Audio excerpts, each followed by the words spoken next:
आज की यह कहानी जो आप लोगों को मैं सुनाने जा रही हूँ, यह बहुत ही ज्ञानवर्धक कहानी है। जो लोग इस कहानी को पूरा सुनेंगे और सच्चे मनोदिल से सुनते हैं, उनके घर में कभी भी कोई कलेश उत्पन्न नहीं होगा।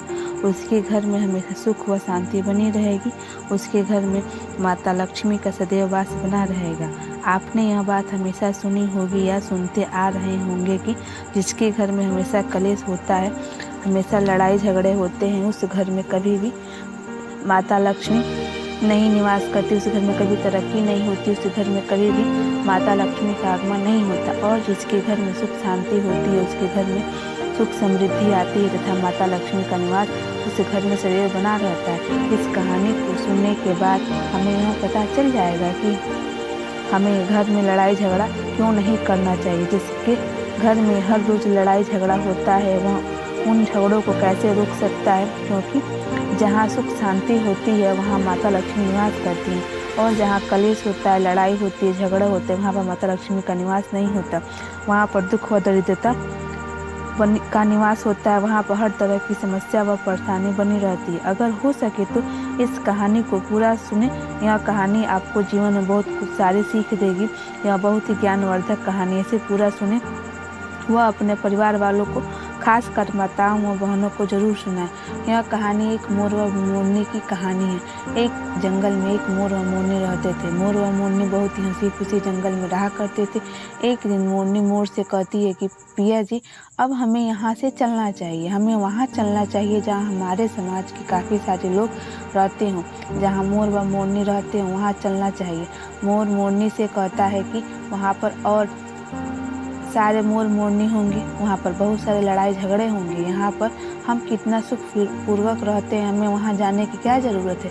लेकिन मोरनी जिद करने लगती है तो मोर भी मान जाता है। दोनों उड़कर एक नगर में आ जाते हैं। उस नगर का राजा पशु पक्षियों की भाषा को आसानी से समझता था। उस राजा ने कराव शास्त्र की पढ़ाई की थी। कराव शास्त्र का मतलब ही यही होता है कि पशु पक्षियों की भाषा को समझ पाना।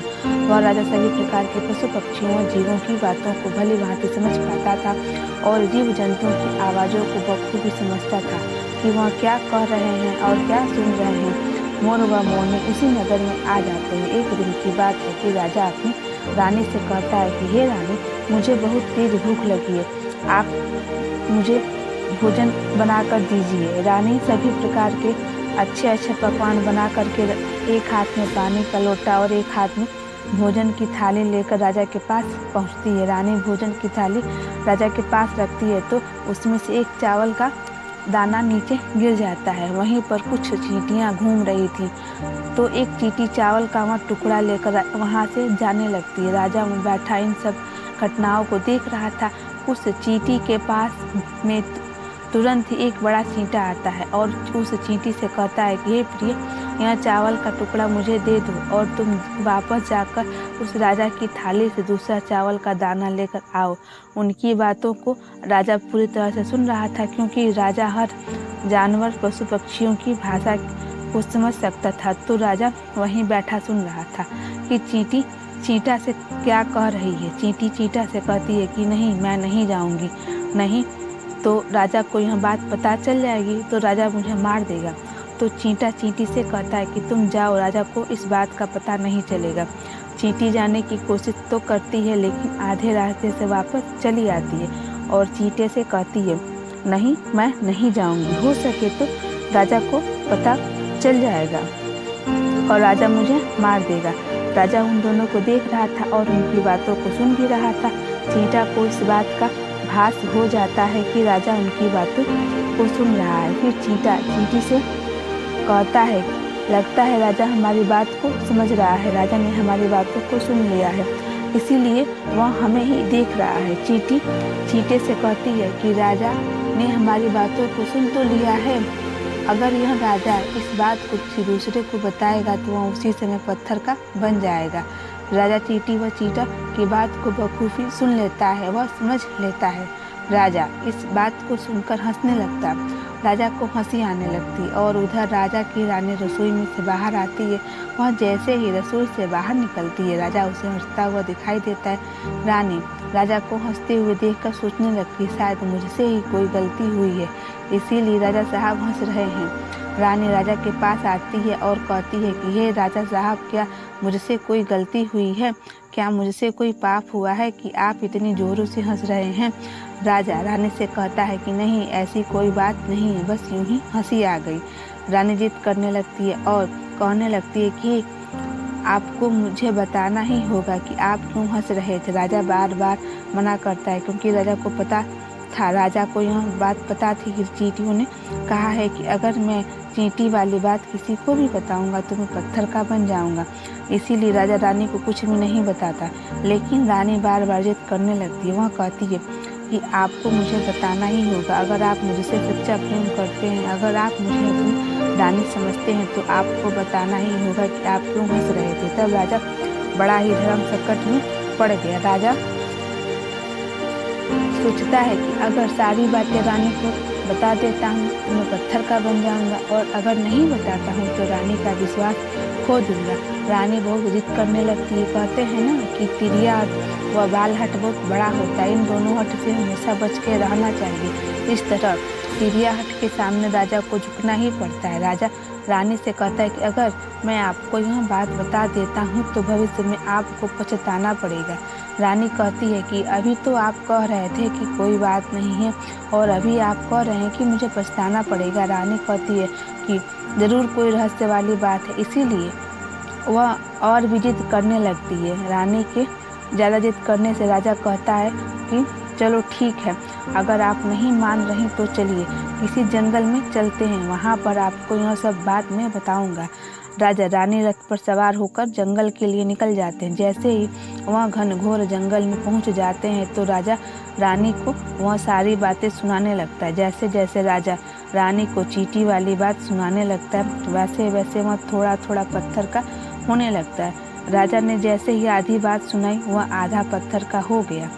राजा फिर से रानी से कहता है कि रानी, मैं थोड़ा थोड़ा पत्थर का होता जा रहा हूँ, धीरे धीरे पूरा पत्थर का हो जाऊंगा। इस पर रानी कहती है कि हे राजा साहब, अब थोड़ी सी ही तो बात बची है, उसे भी बता दीजिए।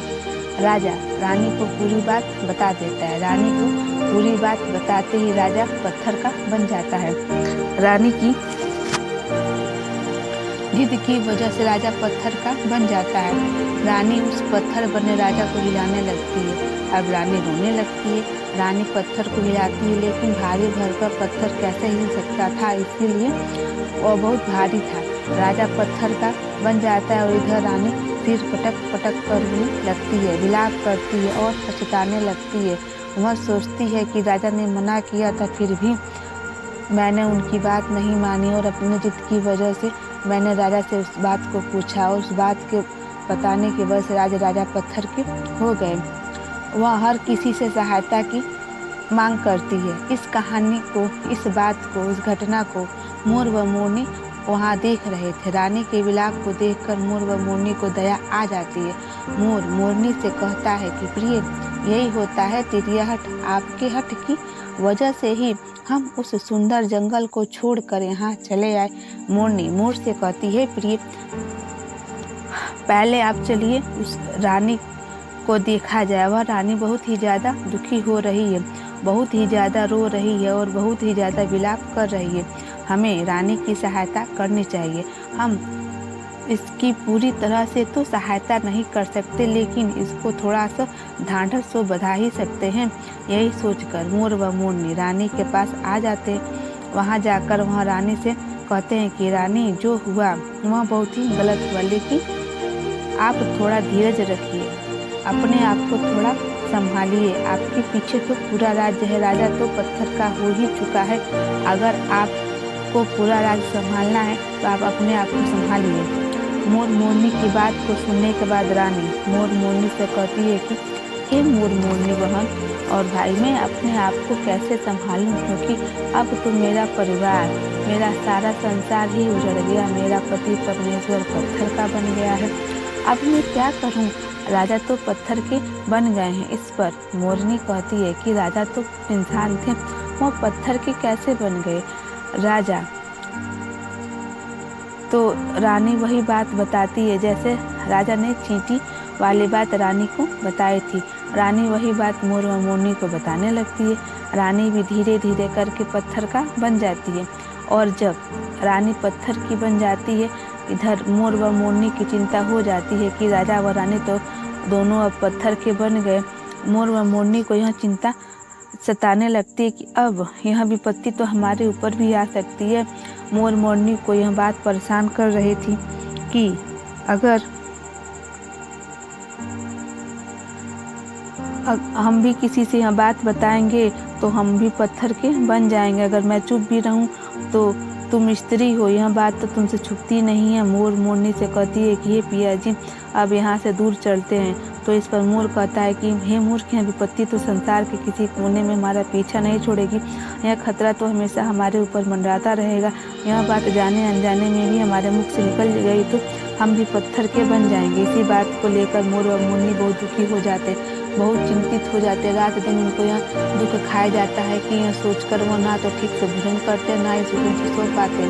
उन्हें हर समय यह बात सताती है, यही चिंता बनी रहती है कि कहीं यह बात हमारे मुख से निकल गई तो हम भी पत्थर के बन जाएंगे, हम दोनों पति पत्नी पत्थर के हो जाएंगे।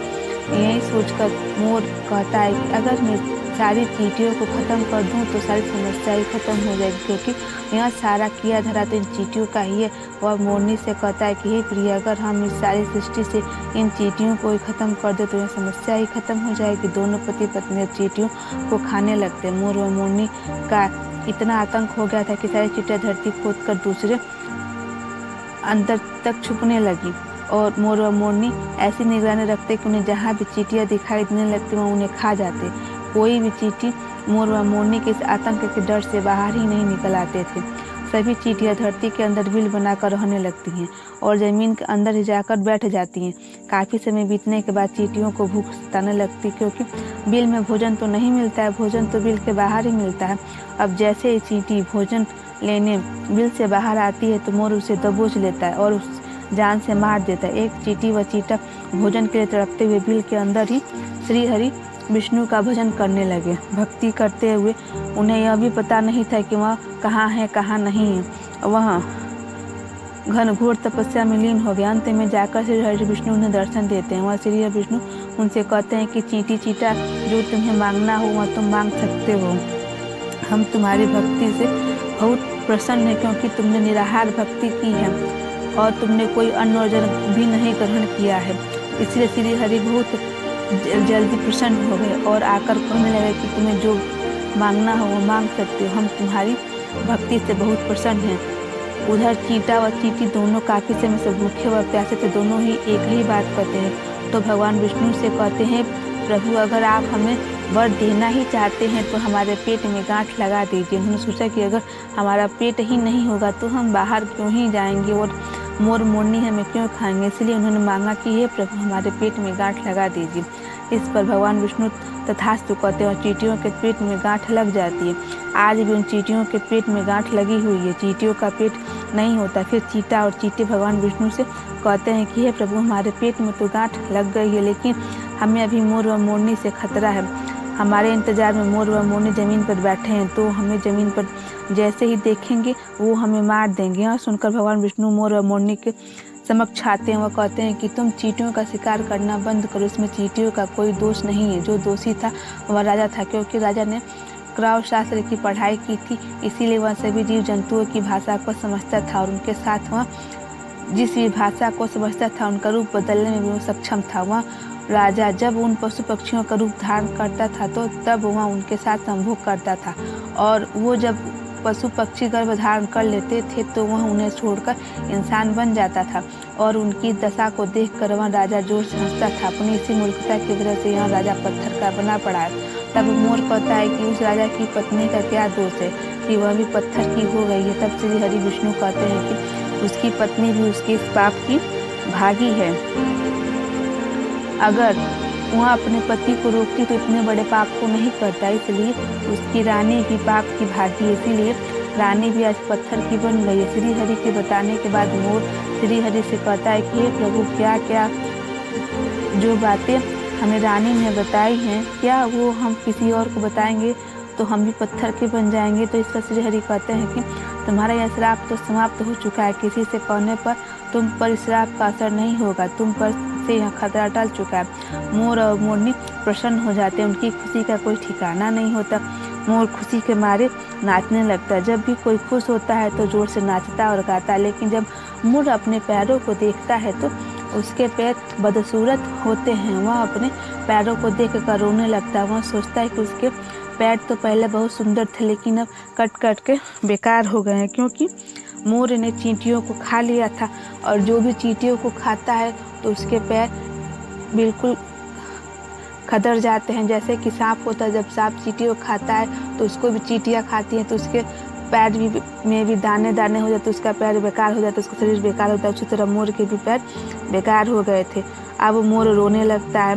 वह पहले नाचता है और रोता है, उसकी आंखों से लगातार आंसू बहते रहते हैं। अब मोरनी उसकी आंसुओं को अपने मुंह में लेती है, पर आंसू भला क्या रुकते हैं, वो सीधे पेट में चले जाते हैं। इधर मोर रोता है और नाचता है, और उसके आंसू को मोरनी अपने मुंह में लेती है, और मोर के आंसुओं को मुंह में लेने की वजह से वो गर्भ धारण करती है। और मोर और मोरनी की इस प्रेम को देखकर भगवान श्री विष्णु बहुत प्रसन्न होते हैं, उनको आशीर्वाद देते हैं कि आप दोनों का प्रेम सदैव बना रहेगा, और आप दोनों का प्रेम और आप दोनों का नाम एक पूरा संसार लेगा। और आज भी यह बात सत्य है कि मोर और मोरनी कभी संभोग नहीं करते हैं। और मोर जब नाचता है तो उसकी आंखों से जो आंसू गिरते हैं उसको मोरनी अपने मुंह में लेती है, और वही अश्रु के दाने या फिर वही आंसू के कण उससे उसको गर्भ धारण होता है और उसको संतान की उत्पत्ति होती है। इसी तरह करते करते समय बीत जाता है, और मोर आज भी जब भी बादल देखता है तो वह नाचने लगता है, और वो नाचते नाचते इतना मगन हो जाता है कि वह भूल जाता है कि संसार में क्या हो रहा है। और उसके एक तो वो बादल देख के नाचता है, और दूसरे जो उसके पैर होते हैं वो चींटियों को खाने की वजह से बदसूरत हो जाते हैं। तो उनको कभी वो पैरों को देखता है, कभी बादल को देख के नाचता है। कभी खुश होता है तो वो नाचता है, और जब अपने पैरों को देखता है तो उसके आंसू निरंतर बहते रहते हैं, और वह नाचता रहता है और वह रोता रहता है। और इधर मोरनी उसके पीछे पीछे रहती है, और जब मोर रोता है तो उसके आंसुओं को वो बटोर कर अपने मुंह में रखती जाती है। और आज भी जब भी आप कहीं देखेंगे तो पूरे संसार में जहाँ पर भी मोर मोरनी होते हैं, तो जब भी मोर नाचता है तो मोरनी उसके आंसुओं को अपने मुंह में रखती जाती है, और आंसुओं के दाने से उसको गर्भ धारण होता है। इस प्रकार से यह कथा समाप्त होती है, और हमको एक शिक्षा मिलती है कि हमें कभी भी किसी बात को लेकर के हट नहीं करना चाहिए, क्योंकि पत्नियां किसी भी बात को लेकर हट करती हैं तो उस हट की वजह से उनके परिवार में बहुत सारी समस्याएं देखने को मिलती हैं, और उनकी एक जिद की वजह से पता नहीं कितनी सारी विपत्तियां आ जाती हैं। जैसे कि कैकेयी ने जब हट किया था तो राम को वनवास मिला, और उनकी हट की वजह से ही दशरथ को अपने प्राण को त्यागना पड़ा। और इसी तरह भी जितनी भी महिलाएं जिद करती हैं तो वो अपने आप ही अपने कुल और अपने परिवार के विनाश का कारण बनती है, अपने पति के लिए दुख का कारण बनती है। इसीलिए किसी भी महिला को हट नहीं करना चाहिए, और अगर हट करती भी है तो उसके पति को उसकी बात नहीं माननी चाहिए। अगर आपको ये वीडियो या कहानी पसंद आई हो तो इस वीडियो को लाइक करें, चैनल को सब्सक्राइब करें, और वीडियो को शेयर करें ताकि हमको और अधिक मोटिवेशन मिलता रहे। धन्यवाद।